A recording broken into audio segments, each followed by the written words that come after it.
तो कहानी के शुरू में हमें बताया जाता है कि रेज नाम का वायरस पूरे शहर में फैल गया है, जिस वजह से लोग ज़ॉम्बीज़ में बदल रहे हैं और एक दूसरे को मारकर खा रहे थे। फिर हमें एक छोटा सा घर दिखाया जाता है जिसमें 6 लोग थे जो ज़ॉम्बीज़ के वायरस से बचे हुए थे। उन लोगों में एक आदमी डॉन, जिसके साथ उसकी वाइफ एलिस, एक बूढ़ा कपल और 2 लोग और थे। एलिस उस घर में बचे हुए सामान से कुछ खाना बना रही थी। डॉन बाहर के हालात देखकर बहुत परेशान था क्योंकि उसने अपने बच्चों को स्कूल ट्रिप पर फ्रांस भेजा हुआ था। दरअसल ये वायरस इसी शहर ब्रिटेन में फैला हुआ था। यही वजह थी कि डॉन के बच्चे इस वायरस से महफूज थे। यहाँ पर सब लोग खाने के टेबल पर बैठे हुए थे। उनके घर में बिल्कुल अंधेरा था। सभी लोग आपस में ना ही बात करते हैं और ना ही किसी किस्म का शोर था। तभी उनका कोई दरवाजा जोर जोर से खटखटाने लगता है। कहता है, मुझे प्लीज अंदर आने दो, दरवाजा खोल दो, मुझे बचाएं। दरअसल ये आवाज 10 साल के छोटे बच्चे की थी। बच्चे की आवाज सुनकर एलिस कहती है कि प्लीज हमें दरवाजा खोलना चाहिए। हम उस बच्चे को अंदर आने देते हैं। जब ये दरवाजा खोलते हैं तो हम देखते हैं बाहर दोपहर थी। इन्होंने बस अपने घर में ही अंधेरा किया हुआ था ताकि कोई ज़ॉम्बी इन्हें देख ना पाए। ये उस बच्चे को अब अंदर कर लेते हैं और खाने के लिए कुछ देते हैं। पूछताछ करने पर बच्चा बताता है कि मेरे मॉम डैड ज़ॉम्बी बन गए और मेरे पीछे पड़े हुए हैं। वो मुझे खाने आ रहे थे।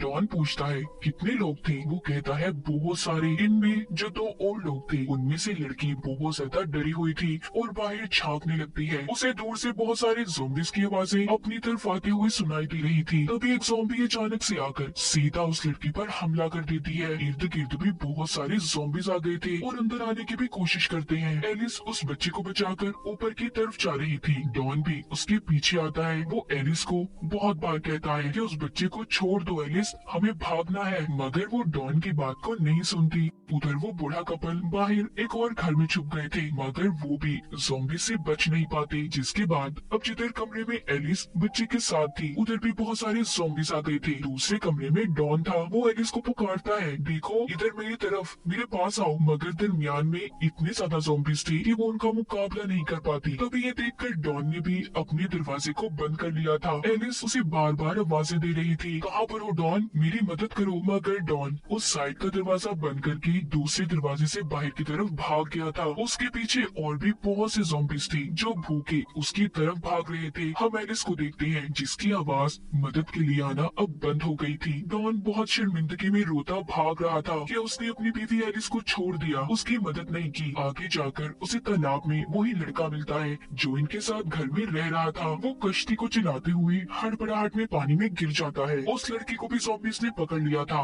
और काट कर मार देते हैं। डॉन अकेला ही बचा था जो उस कश्ती में बैठकर जा रहा था। फिर आगे हमें कहानी 1 महीने बाद की दिखाई जाती है जिसमें बताते हैं कि ज़ॉम्बीज़ अब भूखे रहने की वजह से आहिस्ता आहिस्ता खत्म हो रही है। इस शहर में अब आर्मी फोर्स का कब्जा था। वो इस सारे मामले को कंट्रोल करने की कोशिश कर रहे थे। तभी हमें एक सार्जेंट डॉयल दिखाया जाता है जो कि स्नाइपर निशानेबाज की टीम में था। उसे जैसे ही ज़ॉम्बीज़ दिखे उसने उन्हें अपनी गन से निशाना लगाकर मारना था। डॉन को भी आर्मी वालों ने बचाया हुआ था। इस तरह 6 महीने गुजर चुके थे। अब ज़ॉम्बीज़ भी बहुत कम कहीं कहीं पर थे। इसी दरमियान हमें एक डॉक्टर भी दिखाई जाती है जो इस वायरस पर स्टडी कर रही थी। अब जो लोग दूसरे शहरों में फंसे हुए थे उन्हें दोबारा से अपने घरों में लाने के लिए आर्मी प्रोग्राम शुरू कर देती है। मगर अभी भी सबको सेफ जोन में रहना था, ना कि अपने घरों में, जो कि अमेरिका यूएस आर्मी फोर्स की निगरानी में था। अभी तक 100 के आसपास लोग थे जो अपने इस शहर ब्रिटेन में वापस आ गए थे। इन्हीं में डॉन के बच्चे भी थे। डॉक्टर जब बच्चों को वापस आता देखती है तो परेशान हो जाती है क्योंकि वो ये सोच रही थी कि आखिर कैसे इन बच्चों को संभाला जाएगा। डॉक्टर अब डॉन के बेटे का टेस्ट करती है जिसमें वो देखती है उसकी आंखें 2 कलर की थी, यानी कि उसकी आंख का आधा रंग कुछ और आधा कुछ और था। डॉक्टर उससे पूछती है, क्या तुम्हारी फैमिली में किसी और की आंखें भी ऐसी हैं? डॉन का बेटा कहता है, हाँ मेरी मॉम की, यानी कि एलिस की आंखों का रंग ऐसा था। डॉन जब अपने बच्चों से मिलता है तो बहुत खुश था। वो दरअसल अभी भी इस सेफ जोन में रहकर आर्मी के साथ मिलकर काम कर रहा था, इसीलिए वो अपने बच्चों को उस जगह पर ले आता है जहाँ पर वो रह रहा था। वो अपने बच्चों को उनके मॉम एलिस के साथ हुए हादसे के बारे में भी बताता है। रात के वक्त सोते हुए डॉन के बेटे को अपनी मॉम के सपने आ रहे थे। उसे ऐसा लगता है कि शायद वो अपनी मॉम का चेहरा भूलता जा रहा है। सुबह को जब डॉन अपने काम पर चला जाता है तो उसके बच्चे चुपके से सेफ जोन से निकलकर भाग गए थे और भागते भागते अपने घर पहुंच गए थे ताकि वो अपनी मॉम की कोई तस्वीर ले सके। तभी आर्मी को भी इनके बारे में पता चल जाता है कि दो बच्चे सेफ जोन से भाग गए हैं, मगर तब तक वो दोनों अपने घर पर थे जहाँ पर डॉन के बेटे को अपने घर के ऊपर वाले हिस्से से कुछ आवाजें आ रही थी। जब वो ऊपर जाकर देखता है तो उधर उसकी मॉम थी, यानी कि एलिस, जिसको डॉन ज़ॉम्बीज़ के दरमियान में छोड़कर चला गया था। फिर डॉन का बेटा अपनी मॉम के गले लग गया था, तो भी उसे दर्द होता है। दोनों बहन भाई जब अपने घर से बाहर आते हैं तो देखते हैं आर्मी की फौज थी जो सेफ जोन में दोबारा लेने आई थी। वहाँ पर तीनों को क्वारंटाइन में रखा गया था। एलिस को बांधकर लैब में रखा जाता है। डॉक्टर उसका ब्लड टेस्ट करती है। वो ये पता करना चाहती थी कि कहीं एलिस भी ज़ॉम्बी वायरस से इन्फेक्टेड तो नहीं। तभी उन्हें पता चलता है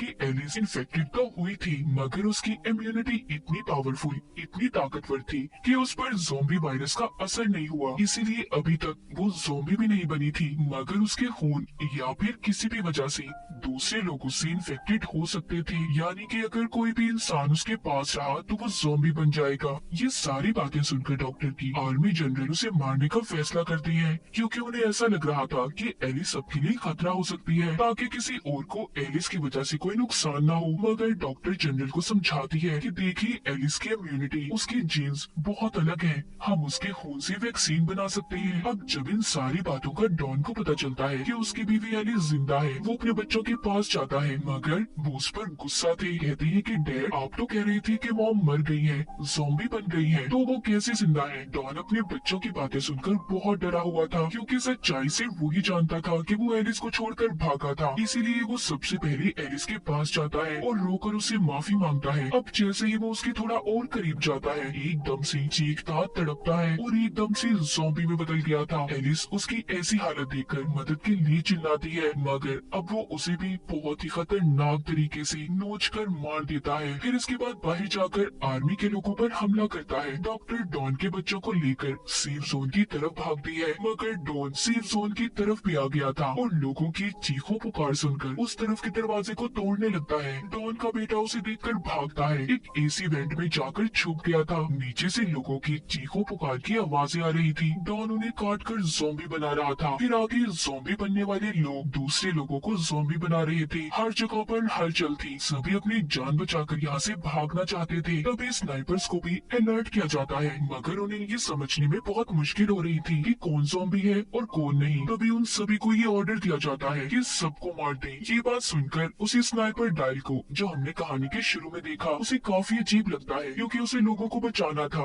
उनकी मदद करनी थी, ना कि उन्हें मारना था। वो देखता है कि डॉन के बेटे के आगे एक ज़ॉम्बी आता है, जिसे वो शूट करके मार देता है, मगर उसने डॉन के बेटे को नहीं मारा था, इसीलिए वो अपनी इस ड्यूटी को छोड़ देता है। डॉन के बेटे को एक आदमी अपने साथ कमरे में ले आया था, जहाँ पर बहुत अंधेरा था। उधर ही उसे अपनी बहन और डॉक्टर मिली थी। इनके अलावा यहाँ पर और भी बहुत से लोग थे। बूढ़ी औरत बाहर का नजारा देखकर बहुत परेशान हो जाती है और कहती है कि आखिर ये सब लोगों को क्यों मार रही है। तभी यहाँ पर डायला जाता है, जो सबको यहाँ से चलने का कहता है, क्योंकि यहाँ पर रुकना खतरे से खाली नहीं था।